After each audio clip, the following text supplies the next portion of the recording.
Well, it wasn't easy. It wasn't pretty. It wasn't what you had hoped for in this type of game, but ultimately the Sixers get the W. They beat the Miami Heat after being down by 14 points.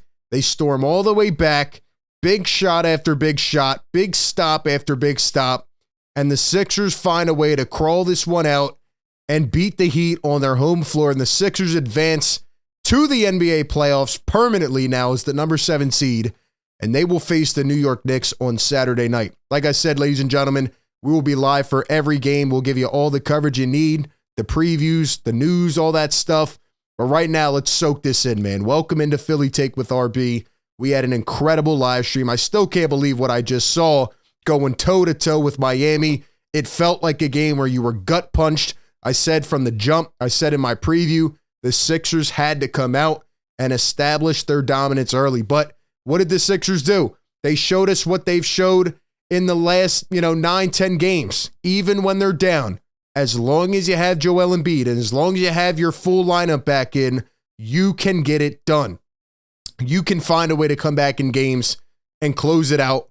And that's exactly what the Sixers did in the fourth quarter. They win their 9th straight game. They're 8-0 since Joel Embiid returned. And man, it was not easy, but wow, what a way to fight. And I guess we have to start with the unsung hero, right? I mean, without Nicolas Batum, I think it's clear to say the Sixers do not win this game. Nicolas Batum tweeting after the game, "Let's go Philly. Let's go Nico." I said on my stream, pay him the max. Pay him the max. I'm fully in. I'm fully in on Nico Batum. Are you kidding me? 20 points, season high for Nicolas Batum. A guy who was acquired in the James Harden trade. It was kind of like just an extra piece thrown in. 34 years old. And this guy in the biggest game of the season drops 20 points off the bench, 6 3-pointers. The Sixers were 3 for 19 at one point in this game. They couldn't hit the broadside of a barn. They couldn't throw it in the ocean if they tried to. The Sixers were terrible in this game for a lot of it. And Nico Batum was the spark that they needed. And I apologize if I'm struggling to talk here because I was on a stream for almost 4 hours and I was screaming Nico Batum's name because this guy is absolutely amazing. This was the Batum game. And without him, they don't even come close to winning it. That's how bad some of these guys played. And boy, did he step up. This was, though, by far the biggest play of the game. We can look at the offense, right? He had big shot after big shot. And something that comes to mind for me is how scared a lot of these guys looked, which I did not like, especially in your own environment, on your own floor. But Nico Batum, at any point in this game, wanted the rock. He said, "Give me the ball. I'm going to take the big shots," and he knocked them down. But the defensive side of the ball was also key. Kyle Lowry played great defense on Jimmy. Obviously, Jimmy got banged up in quarter number 1, but Lowry made a lot of those winning plays. And speaking of winning play, Nicolas Batum with the play of the game against Tyler Hero. 3-point game, by the way, with less than 30 seconds. He gets beat off the ball. He slides over, gets back. This is just winning IQ right here. Batum is slower, not as athletic, but he knows how to play the game. And Joel's kind of sagging back. Batum gets back and blocks Hero on the 3 with 25 seconds to go, and the Sixers end up getting it back. They never look back, and they win the game, and a screen by Batum. I mean, this is just incredible. This guy lived up to the occasion, and when we look at former Sixer teams to now, it's about having these extra guys like Batum who can really get it done. And I want to give credit to Nick Nurse because 10 times out of 10, the Sixers do not win this type of game under Doc Rivers. There's absolutely no way they win this game, and you're going up against Eric Spoelstra. And this is why I said I was fearful of the Heat, because they've been in these type of moments. They have the experience. Jimmy can rise to the occasion, and Eric Spoelstra is a genius. Well, guess what? The Sixers, just like in the last 2 matchups, had the adjuster in Nick Nurse. He came back. He answered all their calls. Sixers couldn't beat a zone. They looked like they've never seen one before. And Nick Nurse had to say something to these boys at halftime, and he comes back and made the biggest adjustment of the game in benching Tobias Harris. Now, again, I'm not going to blame Tobias in this game. A lot of guys were bad, which we'll talk about. Tobias, though, he did airball a layup. He did airball a 3-pointer.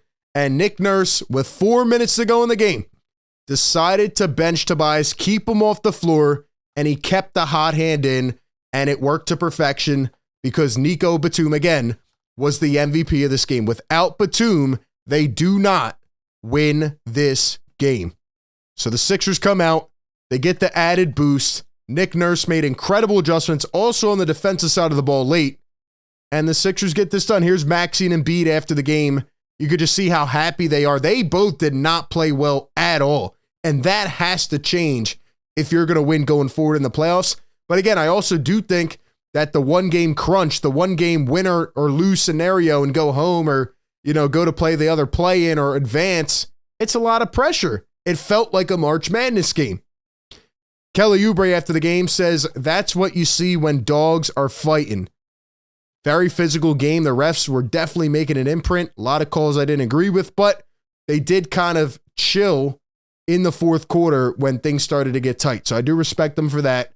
But, man, oh man, what a game by the 76ers. And once again, they find a way to win. That's been the DNA of this team. They had to win this game. If they did not win this game, not only do they end up probably playing Boston in the first round, but their confidence is derailed.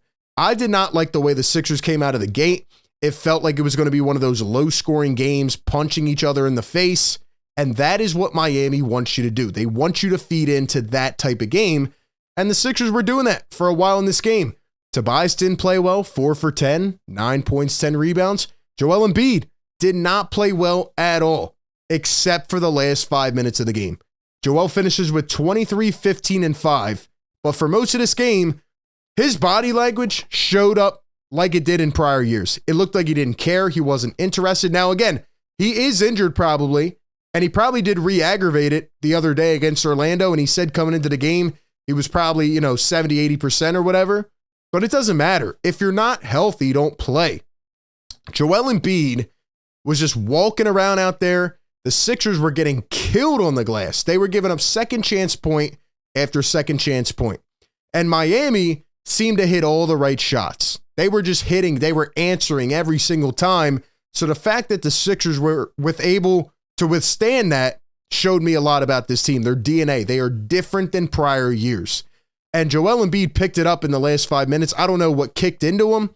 Maybe he just realized I'm sleepwalking the whole game. Let me wake up and take over. But he had a couple big shots. He had a couple big passes. He was not really doing a good job passing the ball early on. He was hanging out around the perimeter. He wasn't being aggressive. I don't know why he wasn't getting into the paint.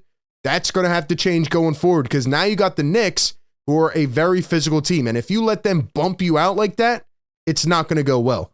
Joel played probably his worst game today, and the Sixers still won. Tyrese Maxey played one of his worst games today, 6 for 16, 19 points, 6 assists, 3 rebounds, but he looked lost at times. Kelly Oubre was 0 for 5 to begin. He finishes 3 for 9. But it was Batum and Buddy Hield with 7 off the bench that get it done. And without Batum, they don't win this game. I will say they defended pretty well. I mean, there were times where, again, I feel like they were just getting killed on the glass, but in terms of defending some of these guys, Butler goes 5 for 18, didn't play well, got banged up in the first quarter. Tyler Hero, 25 points on 27 attempts. Bam Adebayo didn't even take 10 shots. I thought the Sixers did a good job.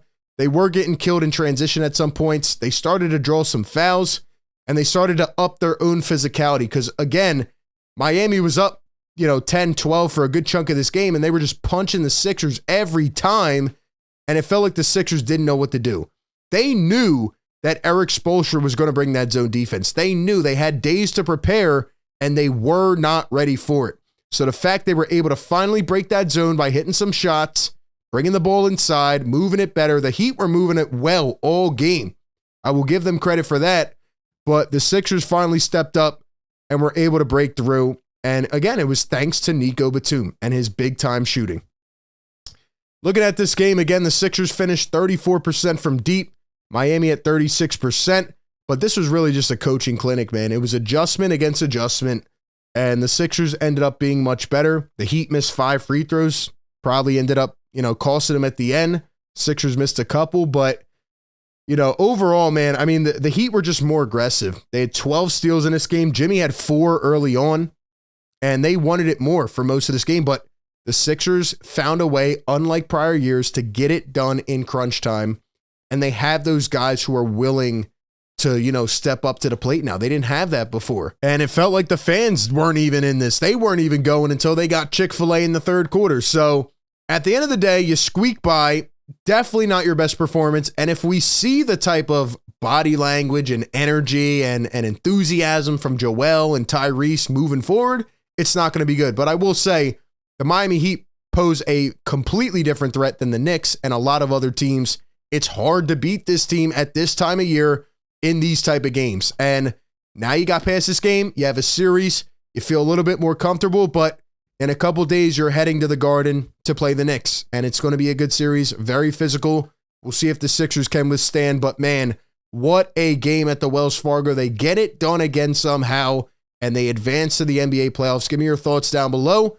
Appreciate everybody tapping in. Be sure to like, comment, and subscribe. And as always, I will catch you all on the next one. Peace.